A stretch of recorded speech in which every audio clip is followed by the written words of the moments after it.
আলোকে।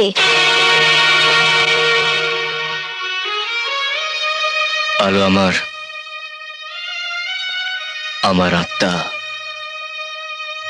আমার প্রাণ। হেয়ালি রাখো জীবন। বলো আলোকে, আর ওই তনুশ্রীর সাথে বা তোমার সম্পর্ক কি? সেটা আমার ব্যক্তিগত ব্যাপার। না, আজ তোমাকে বলতেই হবে। যে কথা বলা দরকার তা চেপে রেখো না জীবন, তাতে শুধু কষ্টই পাবে। তুমি তুমি ধ্বংস হয়ে যাবে। না, তা আমি হতে দিতে পারি না জীবন। চাইলে কি সব হয়? যে নিজের হাত কেটে আমার নাম লিখেছিল, সেই আলোকে আমায় হারাতে হবে, এই কথা আমি আগে কখনো ভাবিনি।